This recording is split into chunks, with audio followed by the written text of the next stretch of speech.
মাদকের ভয়াবহতা বর্তমানে বিস্তার করেছে সারা দেশে। যুব সমাজকে মাদকের ভয়াবহতা থেকে রক্ষা করতে দেশের আইনশৃঙ্খলা বাহিনী তৎপর থাকলেও কেনাবেচা ও সেবন কিছুতেই বন্ধ করা সম্ভব হচ্ছে না। সারা দেশের মতো ঝিনাইদহের সাধারণ মানুষও অতিষ্ঠ হয়ে উঠেছে মাদক কারবারিদের বিরুদ্ধে। মাদকের অস্বাভাবিক বিস্তার ও যুব সমাজ এবং আগামী প্রজন্মের ভবিষ্যৎ নিয়ে উদ্বেগ বেড়েছে জেলার সাধারণ মানুষের মাঝে। শহর ও আশেপাশের গ্রামবাসীরা মাদকের বিরুদ্ধে বর্তমানে সোচ্চার হয়েছে। ইতিমধ্যে মাদকের বেচাকেনা ঠেকাতে স্থানীয়রা নানা ধরনের উদ্যোগ গ্রহণ করেছে। শহরতলি ও আশেপাশের বিভিন্ন গ্রামের গুরুত্বপূর্ণ সড়ক সহ মাদকের চিহ্নিত ও সম্ভাব্য স্পটগুলোর আশেপাশে নজরদারি শুরু করেছে স্থানীয়রা। এছাড়াও রাতভর বিভিন্ন গ্রাম ঘুরে দেখা যায় গ্রামের সাধারণ মানুষ 10 থেকে 12 জন করে দলবদ্ধভাবে পাহারা দিচ্ছে নিজ নিজ গ্রাম। তাদের সঙ্গে কথা বলে জানা যায় মাদকের ভয়ঙ্কর এই পরিস্থিতি মোকাবেলা ও নিজেদের নিরাপত্তা নিশ্চিত করতে স্বেচ্ছাশ্রমে গ্রাম পাহারার উদ্যোগ নিয়েছে তারা। ঘড়ির কাঁটায় এখন রাত 12টা ছুঁই ছুঁই, আর আমি বর্তমানে দাঁড়িয়ে আছি ঝিনাইদহ জেলা শহর থেকে মাত্র 5 কিলোমিটার দূরের একটি গ্রামে। রাত যত গভীর হচ্ছে এখানকার মানুষের সতর্কতা ততই বাড়ছে। আমার পেছনে যাদেরকে দেখছেন তারা কেউ পেশাদার নিরাপত্তা কর্মী অথবা নৈশ প্রহরী নয়, তারা এই গ্রামের খেটে খাওয়া সাধারণ সচেতন মানুষ। সচেতন এই মানুষগুলোর সাথে বসবাস করা কিছু অসাধু ব্যক্তি অধিক লাভের আশায় জড়িয়ে পড়েছে মাদক ব্যবসার সঙ্গে। অসাধু এসব ব্যক্তিদের কারণে এলাকায় বেড়েছে অসংখ্য মাদকসেবীর আনাগোনা। এতে স্থানীয় নারী, শিশু ও পথচারীদের নিরাপত্তা শঙ্কা দেখা দিয়েছে। এলাকার নিরাপত্তা জোরদার করতে ও বহিরাগতদের উৎপাতে অতিষ্ঠ হয়ে স্বেচ্ছায় রাত জেগে গ্রাম পাহারা দিচ্ছেন তারা। কাদের বিরুদ্ধে এবং কেন এই উদ্যোগ নিয়েছে এলাকাবাসী, তাদের প্রত্যাশাই বা কি, সেসব জানতে আপনাদের সাথে আছি আমি মেহেদি হাসান। স্বেচ্ছাশ্রম দিয়ে আমরা ডিউটি দিচ্ছি। আমরা সারাদিন এই খেটে খাওয়া মানুষ, আমরা পর্যায়ক্রমে আমরা 7 দিন পর পর একজনের ডিউটি পড়ে। আমাদের এক গ্রুপই 11 জন করে লোক আছে। 11 জন 3টে গ্রুপ করেছি। 11 জন লোক আছে, এই পাড়া ওই পাড়া মাঝপাড়া, এই 3 পাড়াই করে আমরা ডিউটি করছি। দিয়ে আমরা আজকে ডিউটি করছি আজ 18 দিন। এইটি আমাদের একটা শান্তি কমিটির একটা ডিউটি চলছে। গ্রামে চুরি হয়, ধান চুরি হয়, গরু চুরি হয়, হ্যাঁ, তার পাশে কোনো রিসার্চ জিনিস বিক্রি হয়, এরা লেনদেন করে, কেউ খায়, কেউ বেচে। এইগুলো আমরা নির্মূল করার জন্যই আমরা এই ডিউটিটা চলছে। ঝিনাইদহ শহর ও শহরের নিকটবর্তী বেশ কয়েকটি গ্রামের বাসিন্দারা পাহারা দিচ্ছেন গ্রামের প্রবেশপথ ও মাদক আনা নেওয়ার সম্ভাব্য সড়কগুলো, সেই সাথে মাদক বেচাকেনার চিহ্নিত স্পটগুলোও।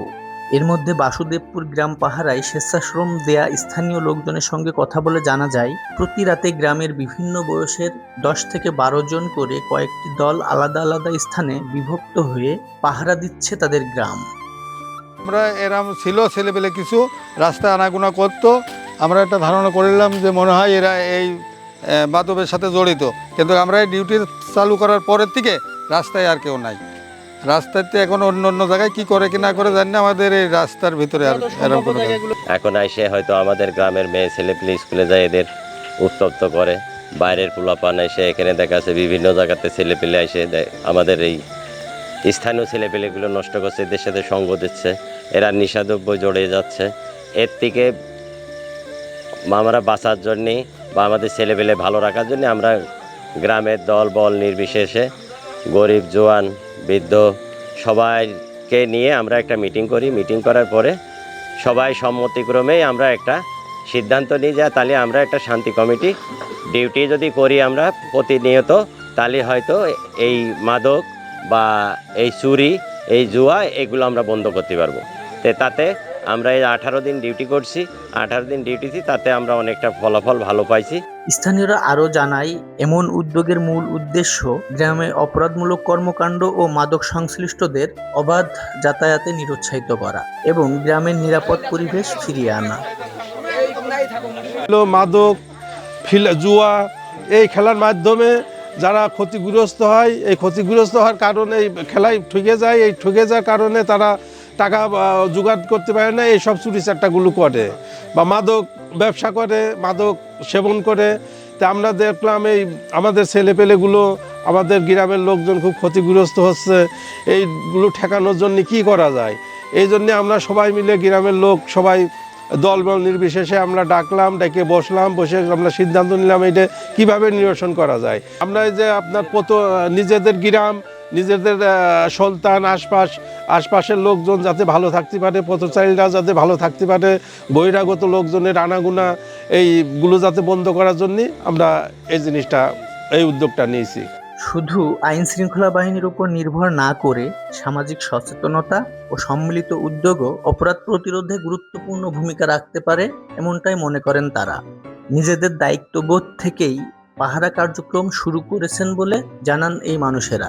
হয়েছে, তোমার গ্রুপ নিয়ে চলে যাও, খাদ্য দিয়ে দাও, খাবার দিয়ে দাও। স্থানীয়দের অভিযোগ, কিছু ক্ষেত্রে মাদক ব্যবসায়ীরা রাজনৈতিক পরিচয় ব্যবহার এবং প্রশাসনের সঙ্গে সখ্যতার সুযোগে নির্বিঘ্নে অবৈধ এই ব্যবসা চালিয়ে যাচ্ছে। এতে করে এলাকায় বিভিন্ন এলাকার মাদক সেবীদের আনাগোনা বেড়ে গেছে। ফলে স্থানীয় নারী, শিশু এবং পথচারীদের নিরাপত্তা হুমকির মুখে পড়েছে। স্থানীয়দের প্রত্যাশা, মাদক নিয়ন্ত্রণে সংশ্লিষ্ট কর্তৃপক্ষ নিয়মিত কার্যকর পদক্ষেপ নিলে সাধারণ মানুষকে রাত জেগে নিজেদের নিরাপত্তার দায়িত্ব নিতে হবে না। গরু ছাগল চুরি হচ্ছে, ইয়ামা যারা বেশ বিক্রি করে খায়, হ্যাঁ, তাদের ধরার জন্য, মানে তাদের আমরা বসবাস করার জন্য বাড়ি নিয়ে আইছি। গড ফাদার এখানে আছে, বুঝেছেন? গড ফাদার হাতে খেদাই দিতে হবে, খেদাই দিলেই আমাকে ডিউটি দেওয়া লাগবে। আছে মেলা গড ফাদার আছে। মাদকের বিরুদ্ধে সামাজিক প্রতিরোধ গড়ে তুলতে ঝিনাইদহের বিভিন্ন গ্রামে চলছে রাতভর পাহারা। সচেতন মহলের দাবি, স্থানীয় সকল জনগণের অংশগ্রহণে শক্ত প্রতিবাদ গড়া এবং সেই সাথে স্থানীয় প্রশাসনের কার্যকর অভিযান অব্যাহত থাকলে এলাকাগুলোতে শান্তি ও নিরাপত্তা জোরদার হবে। যুব সমাজকে মাদকের ভয়ঙ্কর কালো থাবা থেকে রক্ষা করতে সমাজের সামনে খুলে দিন মাদক কারবারির মুখোশ। সমাজ ধ্বংসের কারিগররা যত প্রভাবশালী হোক, তার বাড়ির প্রবেশপথে ঝুলিয়ে দিন একটি সাইনবোর্ড, যেখানে বড় অক্ষরে গাঢ় কালিতে লেখা থাকবে, এটি মাদক ব্যবসায়ীর বাড়ি। সমাজ ধ্বংসের খলনায়কদের সামাজিকভাবে প্রতিহত করতে তীক্ষ্ণ দৃষ্টি রাখুন। সমাজ বিধ্বংসী কীটদের শাস্তি নিশ্চিত করতে প্রশাসনের নিকট তথ্য দিন। এছাড়াও সামাজিক কীট হিসেবে সভ্য সমাজে এদের পরিচয় উন্মোচন করতে তথ্য দিন আমাদেরকে। সভ্যতার মুখোশে আড়াল হওয়া মুখগুলো জাতির সামনে তুলে ধরবো আমরা। সবাই ভালো থাকুন, সুস্থ থাকুন। প্রচলিত সকল অন্যায়, অনিয়ম ও দুর্নীতির বিরুদ্ধে ঐক্যবদ্ধ প্রতিরোধ গড়ে তুলুন।